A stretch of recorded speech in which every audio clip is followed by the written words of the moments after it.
সালাম আলাইকুম। সুপ্রিয় ছাত্রছাত্রীরা, আশা করি তোমরা সবাই সুস্থ আছো, ভালো আছো। করোনা মহামারীর সময় তোমরা আশা করি ভালো আছো এবং স্বাস্থ্যবিধি মেনে চলছো। আমি প্রথমে আমার পরিচয় দেই। আমি Mohammad Rakibul Hasan Shuvo, workshop super mechanical, Rajshahi polytechnic institute.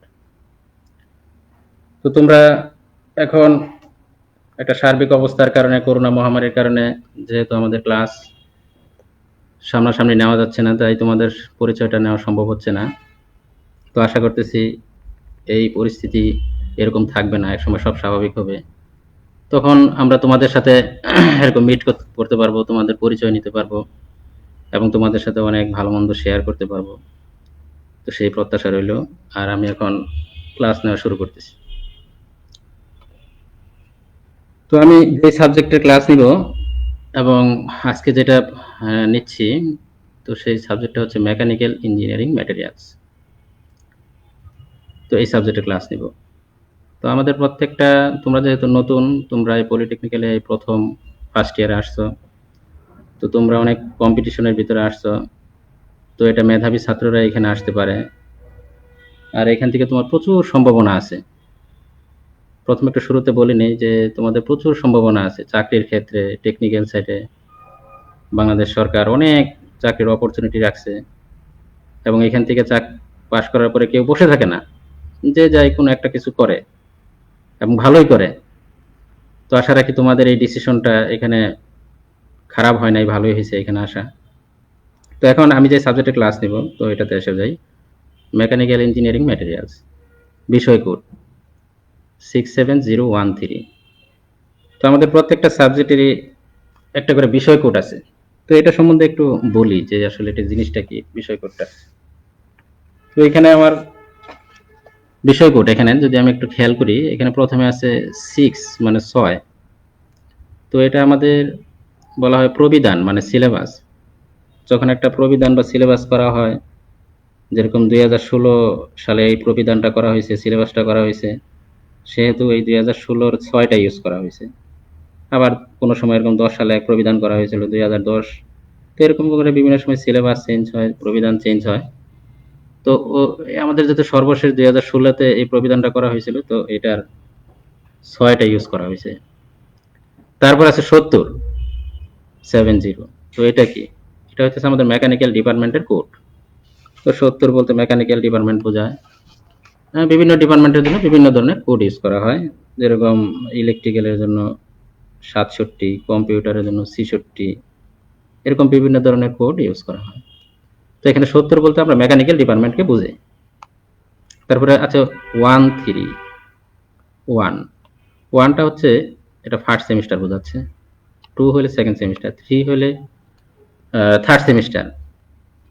এটা শুধু ডিপার্টমেন্টাল সাবজেক্টগুলোর ক্ষেত্রে। অন্যান্য সাবজেক্টের ক্ষেত্রে বাংলা, ইংরেজি বা নন টেক্স যেগুলো আছে তোমরা দেখবা, ওইটা আবার অন্যরকম। আমি ডিপার্টমেন্ট সাবজেক্টের ক্ষেত্রে এটা বলতেছি যে ওয়ান বলতে ফার্স্ট সেমিস্টার বোঝাচ্ছে। আর এরকম যে পরবর্তীতে 3 আছে, তো 3টা কি? 3টা হচ্ছে আমার এই সাবজেক্ট মেকানিক্যাল ইঞ্জিনিয়ারিং ম্যাটেরিয়ালস। তো এটাকে 3 দ্বারা প্রকাশ করা হয়, মেকানিক্যাল ইঞ্জিনিয়ারিং ম্যাটেরিয়ালস। তো আমি আশা রাখি তোমরা কোড সম্বন্ধে একটু বুঝতে পারছো ব্যাপারটা। যেরকম আমাদের ড্রয়িং এর ক্ষেত্রে এই 3 এর জায়গাতে 1 ব্যবহার করা হয়।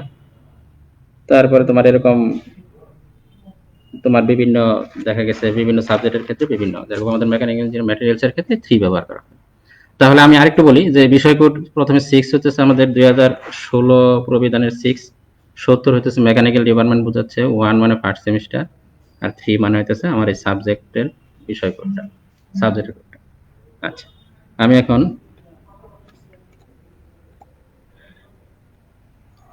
একটু প্রশ্নের ধরনটা বলে দিই যে আমাদের কোশ্চেনটা কেমন করে আসে। হ্যাঁ, তাহলে আমাদের পড়াশোনাটা করা একটু সহজ হবে। যে তোমাদের যে এই সাবজেক্টের পরীক্ষাটা হবে, তো এটা 3 ঘন্টার পরীক্ষা। 3 ঘন্টার পরীক্ষা হবে। তোমাদের প্রত্যেকটা বইয়ের পিছনে দেখবে যে বিগত বছরের কোশ্চেন দেওয়া আছে। ওইখান থেকে তুমি এই আমাদের এই পলিটেকনিক সিস্টেমের, এই ডিপ্লোমা সিস্টেমের, এই মেকানিক্যাল ডিপার্টমেন্টের এই সাবজেক্টের সিস্টেমের কি ধরনের কোশ্চেনগুলো হয়, কিভাবে হয়, তোমরা একটু দেখে নিবে। তারপর আমি একটা ধরন দেই যে প্রত্যেকটা তোমাদের এই সাবজেক্টটা 3 ঘন্টার একটা পরীক্ষা হবে আর কি সেমিস্টার পরে। এটা প্রথম দিন যেহেতু তোমরা আসছো এই কারণে একটা ধারণা দেওয়া হচ্ছে, পরবর্তীতে আমরা এগুলো স্কিপ করে চলে যাব, সরাসরি আমাদের ক্লাসে চলে যাব। তো আমাদের 3 ঘন্টার পরীক্ষা হবে। তো এখানে অতি সংক্ষিপ্ত কোশ্চেন থাকবে 10টা, মানে এই সাবজেক্টের জন্য। এই আপনার ক্লাস বন্ধ হয়ে গেছে কেন? দেখি তো এটা সম্বন্ধে একটু বলি যে আসলে এটা জিনিসটা এই ক্লাস বন্ধ হয়ে গেছে, মিনিমাইজ করেন। তো এখানে আমার বিষয়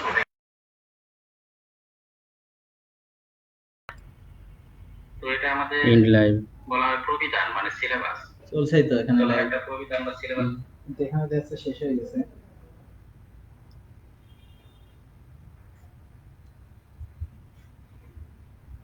আবার ঢুকো নাকি সিলেবাস করা হয় যে কোশ্চেন দেওয়া আছে ওখান থেকে তুমি এই আমাদের এই পলিটেকনিক সিস্টেমের ডিপ্লোমা।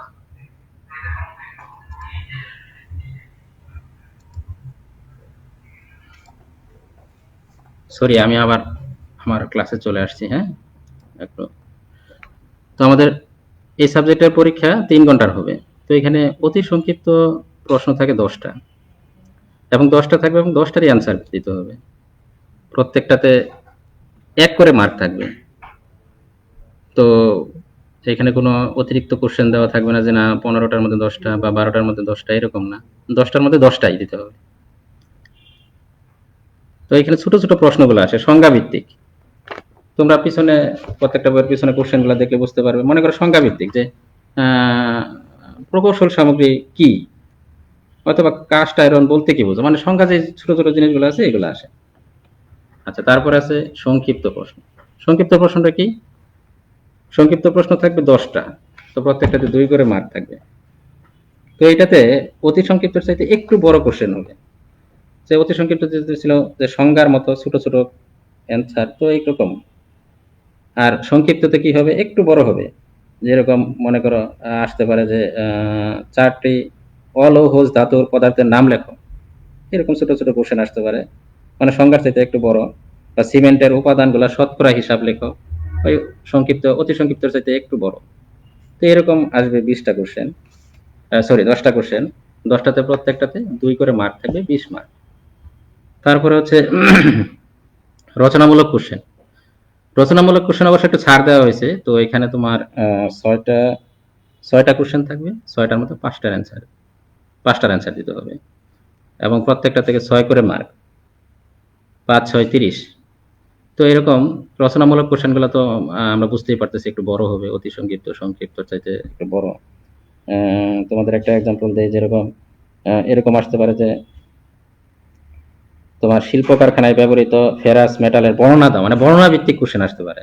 বর্ণনা রচনামূলক যেহেতু ব্যাখ্যামূলক কোশ্চেন আসতে পারে, যেমন ইট তৈরির প্রক্রিয়া চিত্র সহ বর্ণনা করো, এরকম। তো এই মোটামুটি অতি সংক্ষিপ্ততে 10 মার্ক, সংক্ষিপ্ততে 20 মার্ক, আর রচনামূলকে 30 মার্ক, এরকম সর্বমোট 60 মার্কের একটা পরীক্ষা হবে। তো তোমরা কোশ্চেনের ধরনটা বুঝতে পারলে। তো আমি আজকে যেহেতু প্রথম ক্লাস, সেহেতু এই বিষয়গুলো সম্পর্কে একটু ধারণা দেওয়া হলো, কোশ্চেন কেমন করে আসে। এখন আমরা চলে যাই আমাদের ক্লাসে, আমাদের যে তো প্রথম যে অধ্যায়টা আমাদের বইয়ের মধ্যে আছে, তো এটা হচ্ছে প্রকৌশল সামগ্রীর পরিচিতি, অধ্যায় 1। তোমরা যারা এখনো বই কিনো নাই বা এরকম এখনো সংগ্রহ করা হয় নাই, তো বইটই সংগ্রহ করে নিও। বাজারে বিভিন্ন প্রকাশনীর বই পাওয়া যায়, আমাদের লাইব্রেরিতেও পাওয়া যায়। তো তোমরা যেভাবে হোক তোমরা কালেক্ট করে নিও, বই থাকলে তোমার জন্য পড়া সহজ হবে। আচ্ছা, প্রথমে আমরা প্রকৌশল সামগ্রী কাকে বলে এটা একটু আমরা দেখি। প্রকৌশল সামগ্রী, প্রকৌশল মানে ইঞ্জিনিয়ারিং, যে ইঞ্জিনিয়ারিং সামগ্রী। সাধারণত এখানে যে আমরা এখানে যে প্রকৌশল সামগ্রীগুলো নিয়ে আলোচনা করব, সেটা হচ্ছে নির্মাণ সামগ্রীগুলো নিয়ে আলোচনা করব।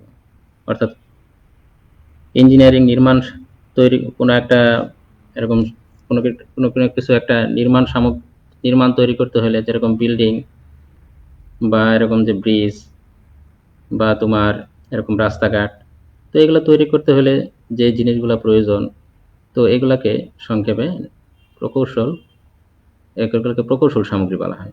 এখন একটা বিল্ডিং তৈরি করতে কি প্রয়োজন হয়? তো একটা তোমার রাস্তা তৈরি এরকম বিল্ডিং তৈরি করতে হলে লোহা প্রয়োজন হয়, এগুলো। তো সংজ্ঞাটা এরকম হবে যে প্রকৌশল নির্মাণে যে ব্যবহৃত সামগ্রীকে প্রকৌশল সামগ্রী বলা হয়, এক কথায়। তো এগুলা ছোট ছোট কোশ্চেনগুলো আমাদের অতি সংক্ষিপ্ততে আসে। আচ্ছা, এখন আমরা দেখব যে প্রকৌশল সামগ্রী। তো একটা নির্মাণ কাজের জন্য, ইঞ্জিনিয়ারিং একটা কনস্ট্রাকশনের জন্য কি কি সামগ্রী প্রয়োজন, কি কি প্রকৌশল সামগ্রী প্রয়োজন। এখানে আমি মোটামুটি 15টার মতো এরকম সামগ্রীর নাম এখানে দেওয়ার চেষ্টা করছি। বইয়ে আরো আছে, তোমরা একটু আরো দেখে নিও। যে এখানে 1 নম্বরে আছে ইট। আমরা জানি যে কোনো এরকম নির্মাণ সামগ্রী, যে কোনো এরকম নির্মাণ করতে হলে, কনস্ট্রাকশন করতে হলে, বিল্ডিং বলো বা ব্রিজ বলো, তো এগুলো ইটের প্রয়োজন আছে, বালির প্রয়োজন আছে, সিমেন্ট। তো সিমেন্ট ছাড়া এরকম কি হবে না, ইটের সাথে ইটে এরকম বাইন্ডিং হবে না, সিমেন্টের দরকার আছে। বর্তমানে দেখা গেছে নির্মাণ সামগ্রীকে আরো মজবুত করার জন্য এখানে পাথর ব্যবহার করা হয়। 4 নম্বরে এরকম পাথর আছে, চুন ব্যবহার করা হয়। লোহা দেখা গেছে তোমার এরকম কলাম করার জন্য বা বিল্ডিং এর ছাদ ঢালাই বা কনস্ট্রাকশনকে দাঁড় করানোর জন্য লোহা, এটা খুব স্ট্রাকচার হিসাবে কাজ করে, লোহার প্রয়োজন হয়, কাঠের প্রয়োজন হয়। অনেক সময় দেখা যায় ছাদের ঢালাই দেওয়ার জন্য, তো ওই ঢালাইকে সাপোর্ট দেওয়ার জন্য এরকম কাঠ ব্যবহার করা, আর বিভিন্ন কাজে ব্যবহার করা হয়। কাঁচ ব্যবহার করা হয়। আজকে দেখা যায় যে যে বড় বড় হাইলাইটস বিল্ডিং আছে, তো এই বিল্ডিং গুলাতে যে দেয়ালের পরিবর্তে অনেক সময় কাঁচ ইউজ করে, বা আমাদের যে জানালাগুলো কাঁচেরই বেশি হয়। তো এটা একটা নির্মাণ সামগ্রী, এবং কনস্ট্রাকশনের ক্ষেত্রে এটা একটা ইম্পর্টেন্ট এখন নির্মাণ সামগ্রী হয়ে দাঁড়াইছে। ইনসুলেটিং সামগ্রী, ইনসুলেটিং সামগ্রী অর্থাৎ ইনসুলেটিং বলতে কি বোঝায়? ইনসুলেটিং বলতে বোঝায় যে এমন একটা পদার্থ বা এমন একটা ম্যাটেরিয়ালস যেটার ভিতর যে এরকম কি করতে পারবে না, ভিতরের তাপ বাইরে যাইতে পারবে না, বাহিরের তাপ ভিতরে আসতে পারবে না। তো এগুলো সাধারণত বেশিরভাগ ইন্ডাস্ট্রিতে ব্যবহার করা হয়। যেরকম কিনা ফার্মাসিউটিক্যালে দেখা যায় অনেক সময় ওষুধ তৈরি করে, ওষুধ তৈরি করার পরে ওই ওষুধটা একটা নির্দিষ্ট টেম্পারেচারে রাখতে হয়। তো ওই টেম্পারেচারটা বজায় রাখার জন্য ওই দেয়ালটাকে এরকম ইনসুলেশন করতে হয়, মানে যাতে তোমার কি না হইতে পারে যে ভিতর থেকে বাইরে থেকে তাপ এসে, দেখা গেছে একটা রুমের মধ্যে যে ওষুধ রাখা হয়েছে ওইটা সবসময় 22 ডিগ্রি সেন্টিগ্রেডে রাখতে হবে। তো বাহির থেকে যদি তাপ এসে গরম করে ফেলে তাহলে ওই ওষুধটা নষ্ট হয়ে যাবে। বা ভিতর থেকে যদি এরকম ভিতরে ভিতরে যদি কোনো কারণে এরকম কি হয়ে যায়, টেম্পারেচার আরো ড্রপ হয়ে যায়, বাইরে চলে যায়, তাহলে দেখা গেছে এটা সমস্যা হইতে পারে। এখানে বাহিরের তাপ যাতে ভিতরে না আসতে পারে, ভিতরের তাপ বাইরে না যেতে পারে, তো এই কারণে এইখানে দেয়ালের মধ্যে ইনসুলেটিং বিভিন্ন রাবার জাতীয় বা প্লাস্টিক জাতীয় বা শোলা জাতীয় এরকম জিনিস বসাই দেওয়া হয়, যাতে সেটা তাপ পরিবাহী হিসাবে কাজ করে। তারপর তাপরোধী সামগ্রী, তো এটাও দেখা গেছে যে কোনো জায়গায় অনেক উত্তপ্ত একটা রুমকে বা একটা জায়গাকে এরকম অনেক উত্তপ্ত রাখতে হবে সব সময়। তো এই তাপ যাতে বাহিরে না যাইতে পারে, এখানে তাপরোধী হাইলাইট সামগ্রী ব্যবহার করা হয়। অনেক সময় দেখা যায় যে কোনো জায়গায় এরকম অনেক তাপ উৎপন্ন হইতেছে, তো এই তাপে ওই যেই জায়গায় উৎপন্ন হইতেছে, যে পাত্রের মধ্যে রাখা হইতেছে উত্তপ্ত জিনিসটা, সাপোজ এরকম যে যেখানে এরকম কি করা হয়, লোহা গলানো হয় বা এরকম স্টিল গলানো হয়, গলানোর পরে যে পাত্রের মধ্যে রাখা হয়, তো ওই পাত্রটা যদি ওইরকম তাপ রোধী না হয়, মানে তাপ সে সাস্টেন না করতে পারে, বহন না করতে পারে, তাহলে দেখা গেছে ওই পাত্রটা ক্ষয় হয়ে যেতে পারে। তো ওইখানে তাপ রোধী সামগ্রী ওইখানে ব্যবহার করা হয়। তারপর পানি রোধী সামগ্রী, এরকম শব্দ দূষণ সামগ্রী আছে। যে আমার কনস্ট্রাকশনটা, আমি একটা রুমের মধ্যে এরকম মেশিন বসাইছি, তো অনেক শব্দ হচ্ছে, তো এই শব্দ এরকম বাহিরে যাওয়ার পরে এরকম শব্দ দূষণ হচ্ছে। তো আমার ওই দেয়ালগুলাতে এমন এরকম ডিভাইস ব্যবহার করতে হবে যে ডিভাইসগুলা কি করতেছে, যে শব্দকে অ্যাবজর্ব করতেছে, শোষণ করতেছে, ফলে শব্দ দূষণ হচ্ছে না। তো এরকম এরকম ম্যাটেরিয়ালস গুলা ব্যবহার করতে হবে। তো শব্দ অন্তরক সামগ্রী, ওই একই প্রায় কাছাকাছি জিনিস। তারপর পিচ্ছিল কারক সামগ্রী আছে, তাপ এবং বিদ্যুৎ সামগ্রী। যে বিদ্যুৎ সামগ্রী, যে একটা বিল্ডিং করছে বা একটা ফ্যাক্টরি করছে, তো ওইখানে বিভিন্ন ধরনের বিদ্যুৎ সামগ্রী ব্যবহার করা হয়, যেমন লাইটিং এর ক্ষেত্রে। তারপর তারকে পরিবহনের জন্য এরকম যে কারেন্টকে পরিবহন করার জন্য তারের ব্যবহার করা হয়, ফ্যানের ব্যবহার করা হয়, কম্পিউটার, আরো অনেক ধরনের এরকম যে বিদ্যুৎ সামগ্রী আছে যেগুলো এখানে ইউজ করা হয়। তো এই সব কিছুই এরকম কি যে প্রকৌশল সামগ্রীর অন্তর্ভুক্ত। তো অনেক সময় এরকম কোশ্চেন আসতে পারে তোমাদের ফাইনাল পরীক্ষায় যে 4টি প্রকৌশল সামগ্রীর নাম লেখো, 5টা প্রকৌশল সামগ্রীর নাম লেখো, সংক্ষিপ্ত কোশ্চেন আসতে পারে। তো এই কারণে এই জিনিসগুলো তোমরা মনে রাখার চেষ্টা করবে, এটা অবশ্যই একটা ইম্পর্টেন্ট একটা জিনিস। আচ্ছা, এখন আমি যে জিনিসগুলোতে যাচ্ছি যে প্রকৌশল সামগ্রীর বৈশিষ্ট্য। এখন যে আমি প্রকৌশল সামগ্রীগুলো আমি ব্যবহার করতেছি, এই যে পিছনে যাই আবার, যে ইট, বালি, সিমেন্ট, লোহা, তারপরে তাপরোধী সামগ্রী, পানিরোধী সামগ্রী, পিচ্ছিলকারক। তো এগুলার বৈশিষ্ট্যগুলো কেমন থাকা দরকার? তো এই বৈশিষ্ট্যগুলো এখানে দেওয়া আছে। যে এখানে ৬টা বৈশিষ্ট্য প্রকাশ করা দেওয়া হয়েছে, আরো আছে, আমি এখানে ৬টা দিচ্ছি, তোমরা বইয়ে আরো দেখবে আছে। তো এখানে সব তোলা সম্ভব না, আমি তোমাদের শুধু ধারণা দিচ্ছি। যে ভৌত ধর্মাবলী, যে একটা প্রকৌশল সামগ্রীর মনে করো যে ভৌত ধর্মাবলী থাকা দরকার: আকার আকৃতি, ঘনত্ব, বর্ণ, গন্ধ। আকার আকৃতি, এখন দেখা গেছে আমি একটা কনস্ট্রাকশন করব, একটা বিল্ডিং কনস্ট্রাকশন করব। সেখানে যে আমি ইটগুলা ব্যবহার করতেছি, তো সেগুলার যদি আকৃতিগুলা ঠিকঠাক মতো না হয়, আকার আকৃতি ঠিকঠাক মতো না হয়, তাহলে দেখা গেছে ওই কনস্ট্রাকশনটা ভালো হবে না, ভালো দেখা যাবে না। বা এরকম যে আমি যে এরকম লাইটিং গুলা ব্যবহার করতেছি, তো ওগুলা যদি একই শেপের বা একই হয়, আকৃতির হয়, তাহলে সেটা সুন্দর দেখা যাবে। মোট কথা হইতেছে ওই যে আমি কনস্ট্রাকশনে যে জিনিসগুলো ব্যবহার করব, নির্মাণ সামগ্রীগুলো ব্যবহার করব, এগুলোর আকার আকৃতিগুলো ঠিকঠাক থাকতে হবে, ভালো থাকতে হবে। দুর্গন্ধযুক্ত হইলো এমন এক সামগ্রী ব্যবহার করছি, সেখান থেকে দুর্গন্ধ ছড়াচ্ছে, ফলে পরে রুমের পুরো কন্ডিশনটাই নষ্ট হয়ে যাবে। এই কারণে গন্ধটাও, এই যে গন্ধের কথা বলা হয়েছে, তো এটাও যাতে এরকম দেখা হয়। তারপর ২ নাম্বার আছে যান্ত্রিক ধর্মাবলী। এখানে স্থিতিস্থাপকতা, নমনীয়তা, ভঙ্গুরতা, কাঠিন্য, বিকৃতি। তো এগুলো আমি কিছুক্ষণ পরে আরো বিস্তারিত বর্ণনা দিব, তো এই কারণে আমি এখানে বলতেছি না। একটু পরে আমার পরবর্তী স্লাইডগুলোতে এগুলোর কিছু বর্ণনা আছে, আমি দিব। তারপর রাসায়নিক ধর্মাবলী। এখন আমি এখানে আছে ক্ষয়রোধী, অম্লতা, খারত্ব ইত্যাদি। তো আমি যে নির্মাণ সামগ্রীগুলো ব্যবহার করবো, এগুলো অবশ্যই টেকসই হইতে হবে। ২ দিন পরে ক্ষয় হয়ে গেল, নষ্ট হয়ে গেল, তো এটা তো গ্রহণযোগ্য না।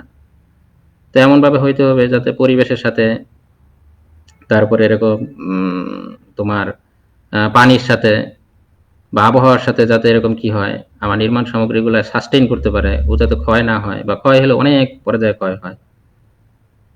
তো এটাই বলা হয়েছে যে রাসায়নিক ধর্মাবলী যাতে কি হইতে হয়, যে ক্ষয়রোধী হইতে হবে, তারপরে এর অম্লত্ব, খারত্বগুলো ঠিক থাকতে হবে, মানে ভালো হইতে হবে। বৈদ্যুতিক ধর্মাবলী, এখন আমি যে বৈদ্যুতিক তার ইউজ করছি, তো এই তারগুলো যাতে সঠিক হয়, ভালো হয়। দেখা গেছে কোনোটার মধ্যে লিক কালেকশন আছে, তো এখানে শর্ট সার্কিট হয়ে যেতে পারে। তারপর বৈদ্যুতিক যে আমি ইনস্ট্রুমেন্টগুলো ব্যবহার করতেছি, ফ্যান, লাইট বা আদার্স যে জিনিসগুলো আছে, তো এগুলো যাতে এরকম সঠিক ভালো হয়, এবং এগুলোর মধ্যে বিদ্যুৎ পরিবহনটাও ঠিক মতো হয়। সুইচিং সিস্টেমগুলা, প্লাগগুলা, এগুলা তো নির্মাণ সামগ্রীর এরকম অংশ।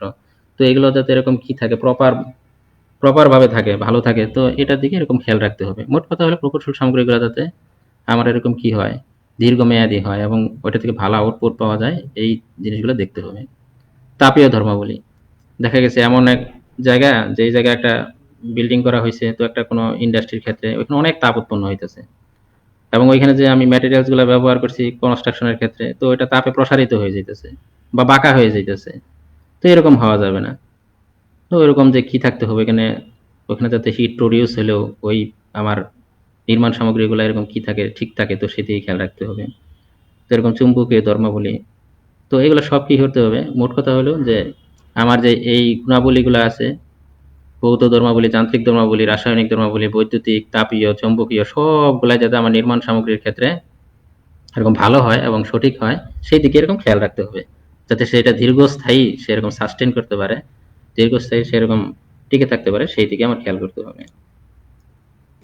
আচ্ছা, এই যে এখানে পিছনে যেটা বলছিলাম ২ নাম্বারটা যান্ত্রিক ধর্মাবলী। তো এই যান্ত্রিক ধর্মাবলী স্থিতিস্থাপকতা, নমনীয়তা, ভঙ্গুরতা, কাঠিন্য। আমি বলছিলাম যে একটু পরে আমি এগুলো একটু বিস্তারিত বর্ণনা দিব। তো এই সম্বন্ধে এখন বসতেছি। প্রথম হলো স্থিতিস্থাপকতা।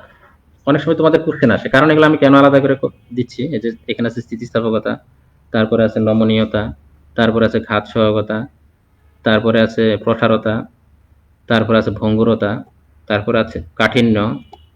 তো এই যে কয়েকটা সংজ্ঞা আমি কেন দিলাম, যে এগুলো আমাদের এই টপিকসগুলো আমাদের খুবই ইম্পর্টেন্ট। বাস্তব ক্ষেত্রেও আমাদের দেখা গেছে, চাকরি ক্ষেত্রেও এগুলো খুব কাজে লাগে।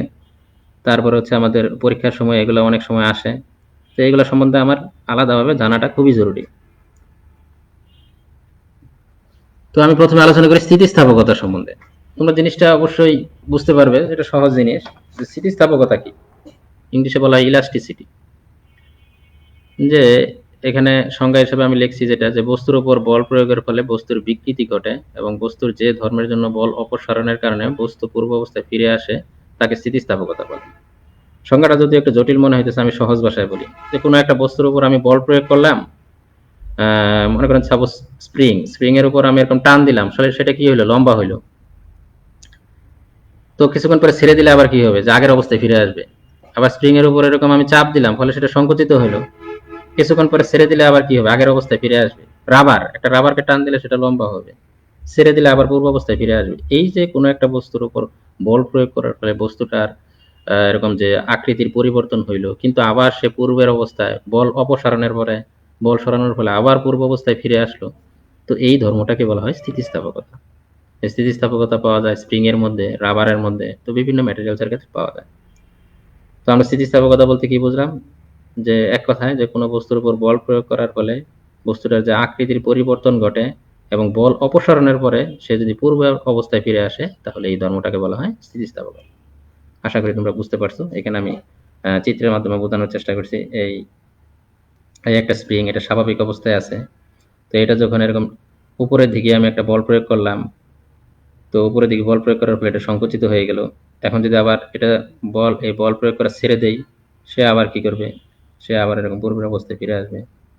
আবার যদি এই বস্তুটাকে এরকম নিচের দিকে এরকম টান দেই, তাহলে কি হবে, এটা এরকম লম্বা হবে, আবার ছেড়ে দিলে কি হবে, আবার পূর্ব অবস্থায় এরকম ফিরে আসবে। আশা করি তোমরা স্থিতিস্থাপকতা বুঝতে পারছো। আচ্ছা, পরবর্তীতে হচ্ছে নমনীয়তা, প্লাস্টিসিটি। নমনীয়তাটা হলো স্থিতিস্থাপকতার উল্টাটা।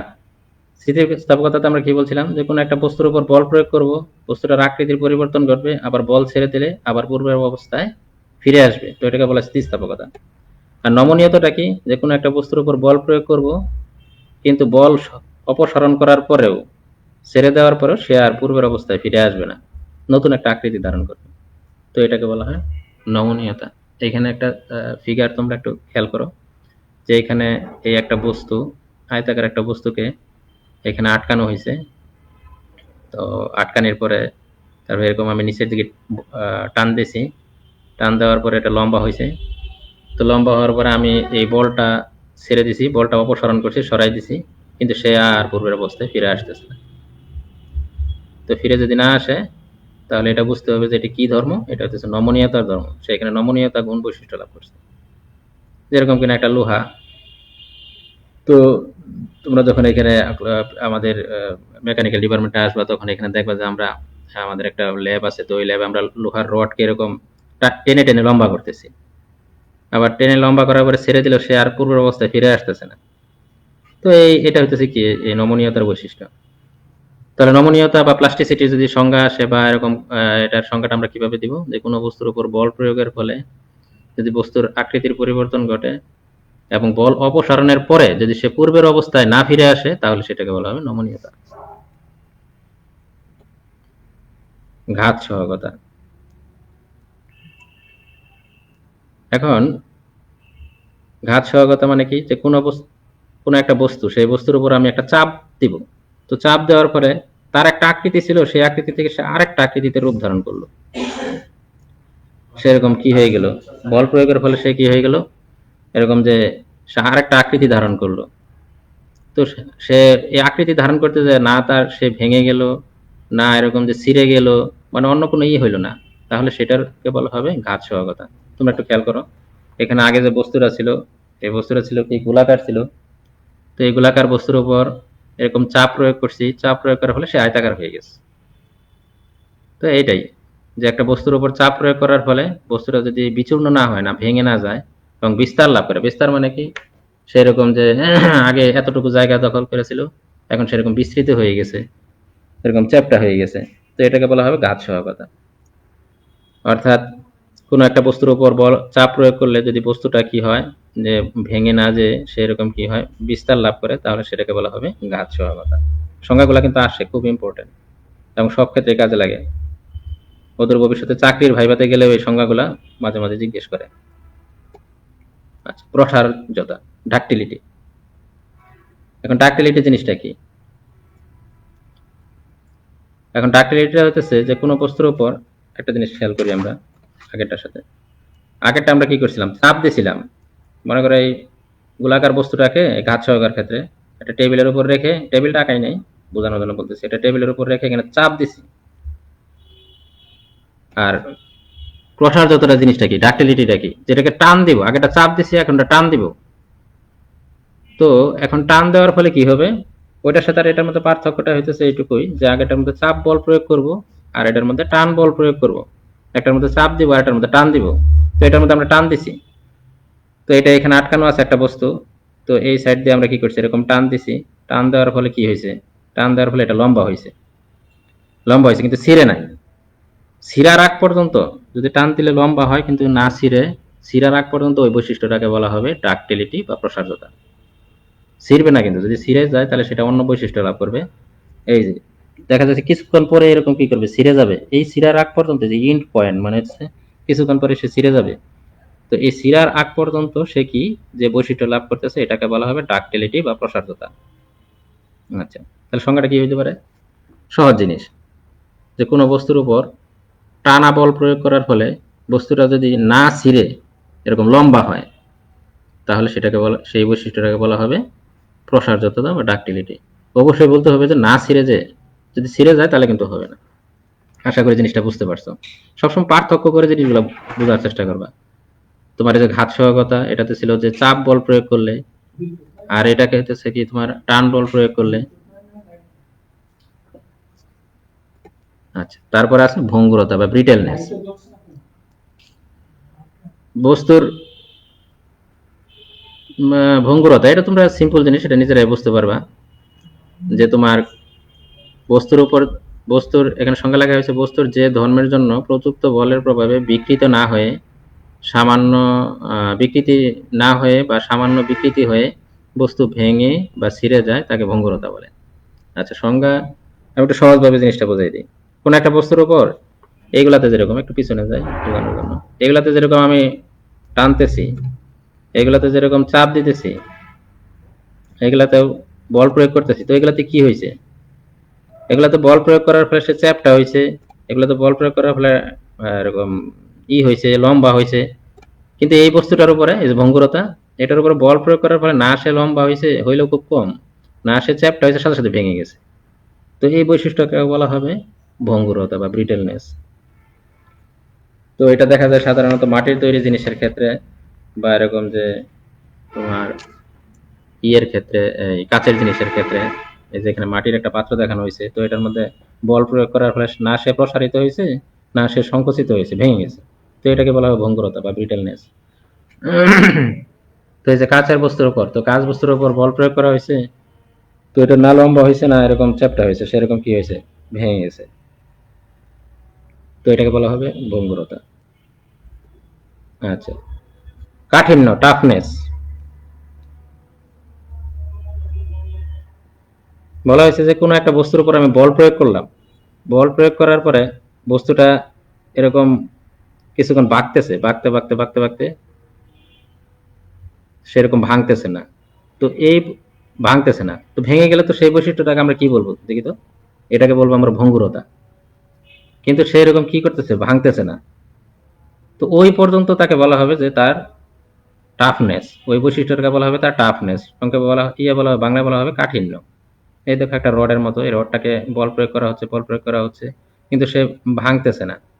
তো যতক্ষণ পর্যন্ত সে ভাঙবে না, হবে না, ততক্ষণ পর্যন্ত সে অবিচল থাকবে, ততক্ষণ পর্যন্ত তার বৈশিষ্ট্যটাকে বলা হবে টাফনেস বা কাঠিন্য।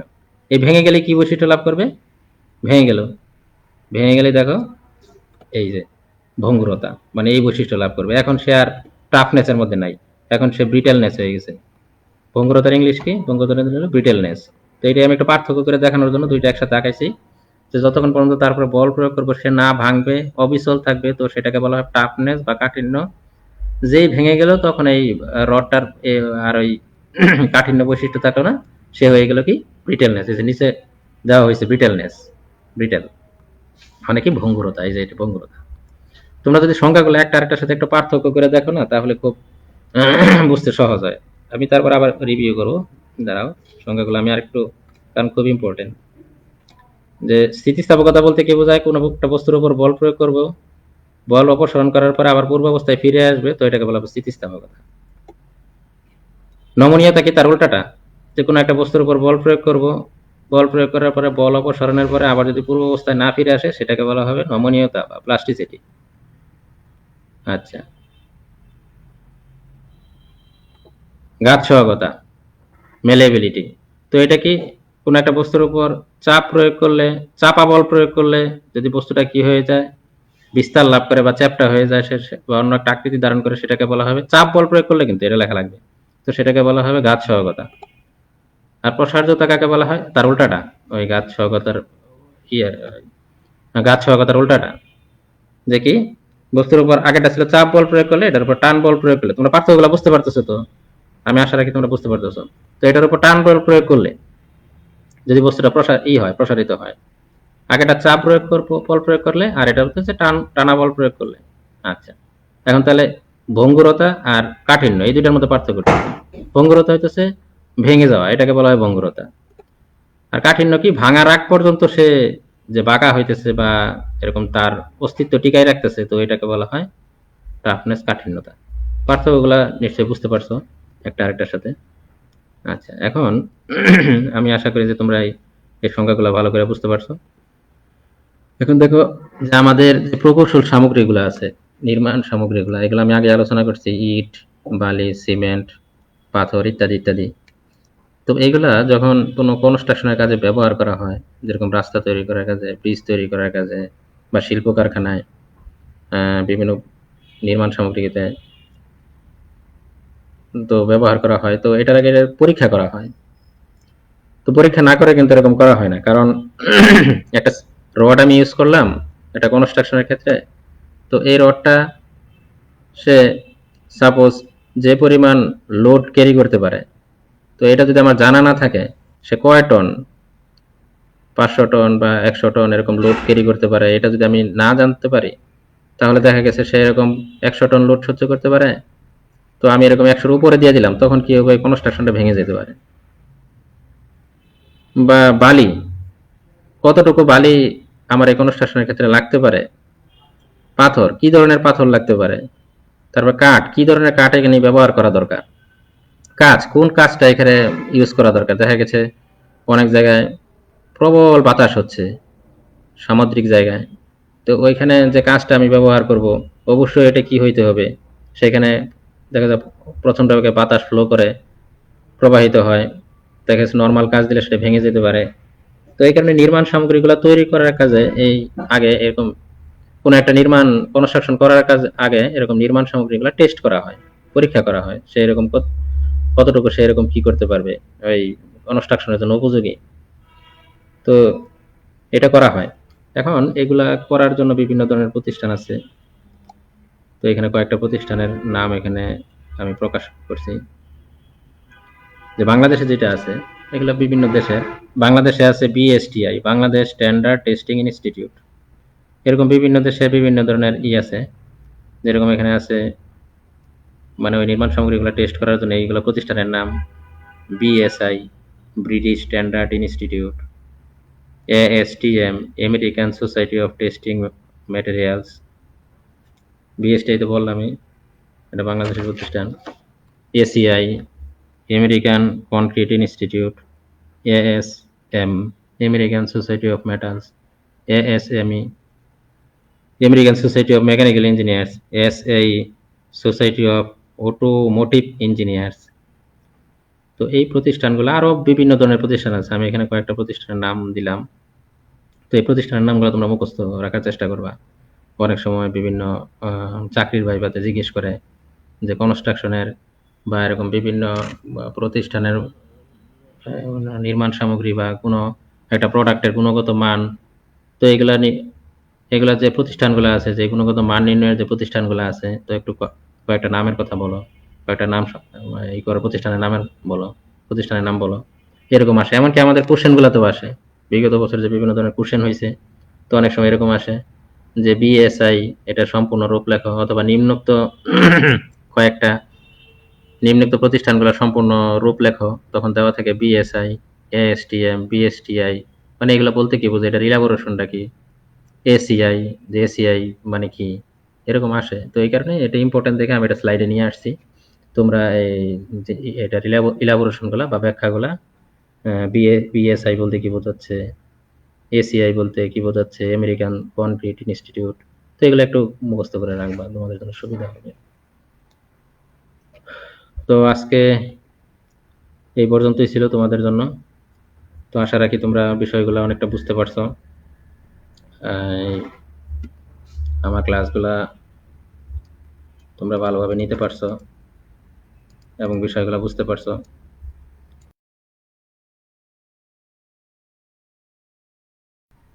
কারণ আমাদের পলিটেকনিক সিস্টেমে কিন্তু এটা সেমিস্টার ভিত্তিক, 6 মাস পরে পরীক্ষা শুরু হয়ে যাবে। অন্যান্য জায়গায় যেরকম ইয়ার ভিত্তিক থাকে, 1 বছর পরে পরীক্ষা হয়, এরকম না। দেখতে দেখতে 6 মাস চলে যায়। দেখা গেছে তোমার একটা সেমিস্টারে তুমি ভালো করে পড়াশোনার সুযোগই পাবা 1 মাস। তো এখানে প্রতিদিনের পড়াটা প্রতিদিন যদি পড়া হয় তাহলে চাপ কম পড়ে, পরবর্তীতে একটু চাপ বেশি হয়ে যায়। তো এই কারণে সবাই চেষ্টা করবে যে আজকে যা পড়ানো হইলো এটা যাতে আজকেই কমপ্লিট করে ফেলা হয়, তাহলে তোমাদের জন্য সহজ হবে, তোমাদের পড়া এটা করা সহজ হবে। আর সবসময় স্যারদের সাথে এরকম ক্লাস লেকচারের সাথে যুক্ত থাকবা। পরবর্তীতে যখন ক্লাস হবে রেগুলার ক্লাসগুলো করার চেষ্টা করবা। তো এইভাবে যদি থাকা যায় আশা করা যায় যে ভালো রেজাল্ট নিয়ে বের হতে পারবা। তোমাদের প্রতি সবার সুস্বাস্থ্য কামনায় এবং আন্তরিক শুভেচ্ছা রইল। আজকের মতো এখানেই শেষ।